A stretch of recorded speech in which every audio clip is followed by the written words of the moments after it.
Ibinida ng City of Pines ang kanilang magarbo at masayang panagbanga Grand Street Dance Parade para sa pagdiriwang ng inaabangang Flower Festival. Idinaos din ang iba't ibang aktibidad gaya ng drum and lyre competition. Yan ang ulat ni Glory Balegan ng PTV Cordillera. Nagbalik sigla at kulay ang ilang mga kalsada sa City of Pines kasabay ng pagparada ng mga contingents sa drum and lyre competition and street dancing parade, ang unang bahagi ng twin highlight events ng Baguio Flower Festival o Panagbanga. Ngayong araw, hindi lang ang engranding parada ng mga makulay, masayang musika at nakakaindayog na sayaw ang ipinamalas ng mga kalahok, kundi ang swabing pagsasanib ng tradisyon, kultura at makabagong innovation sa Baguio City. With each step we take, with each beat of the drum, we are writing a new chapter in the history of our city. A story of resilience, of sustainability, of innovation and creativity. And as we dance through the streets, let us remember the generations that have come before us, whose traditions and values continue to inspire us today. Siniguro naman ng National Commission for Culture and the Arts ang suporta nila sa lahat ng pagsusumikap ng Baguio LGU para protektahan at pangalagaan ang mayamang pamanang kultura at tradisyon, pagsulong sa creative industry at pagrespeto sa inang bayan. When the flowers are in full bloom, the Baguio community unites, organizing a festival where creativity and innovation thrive. Festivals like Panagbanga play a crucial role in cultural preservation. The annual tradition of this festival is a symbol of paying honor to the abundance of nature, highlighting the role of our farmers and other workers in community building even more.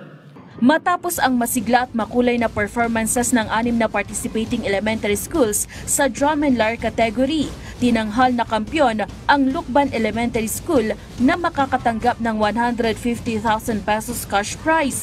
Natanggap din nila ang Special Award for Innovation in Musical Arrangement. Veterano na ang paaralan nila sa pagsali sa drum and lyre competition ng Panagbanga. Gayunman, ngayon lang nila nasungkit ang kampyonato. Overwhelming victory ito ng grupo, lalo't nasa rank 2 lamang sila sa preliminary round. Yung sa storyline po natin, nanggaling po tayo sa seed, ganyan. Yung culture natin, na-embrace po natin, tinatanim natin siya. At yung years past po, ina-accept po natin yung mga pagbabago, yung mga modern na nangyayari sa atin, ma'am. So, nandun po yung pagmamalam sa culture, pero ina-accept din po natin yung innovation na nangyayari. Bagamat isang linggo lang ang paghahanda ng Tribu Rizal mula bayan ng Rizal, Kalinga, tinanghal silang Grand Champion sa Festival Dance category. Nakuha din nila ang 3 special awards para sa Innovation in Musical Arrangement, Excellence in Festival Dance Costume at Excellence in Festival Dance Choreography at mag-uuwi ng 200,000 pesos cash prize. Tema ng performance ng 135 high school students ng Rizal National School of Arts and Trades ang datum of yesterday. From the birth of a child, then when he grow, yon nagkakaroon siya ng chances, the father and the child, meron silang connection, and then after that, nagkaroon ng conflict. The conflict is that nung unang panahon kasi, yung mga elements na nakikita natin, mga naninirahan sa mga malalaking puno, ganyan. So, nakuha nung bata yung sakit niya doon sa puno. And then that, ginamot siya ng mandadawak, and then nagkaroon ng celebration, and we know, celebration in Kalinga, that is with the use of gongs. Para mapanood ang mga makukulay at puno ng sigla na performance ng mga contingents, madaling araw pa lamang ay nagtungo na sa Session Road at Harrison Road ang mga viewers. May mga natulog pa sa gilid ng daan para lamang magkaroon ng magandang pwesto. Marami ding mga local tourist na nanggaling pa sa ibang rehiyon ang talagang dinayo pa ang Baguio City para lamang makisiksik at mapanood ang twin highlight events ng Panagbanga. Ang iba, mga residente na always present sa taunang twin parade. Lagi kong pinapanood to taon-taon. Kahit ano pang mangyari, talagang nanonood ako taon-taon. Siyempre, ayoko kasi ng nalilate kasi nga maraming tao, di ka na makakasingit. Kailangan talaga madaling araw pa lang, andito ka na para makaayos ka ng pwesto mo.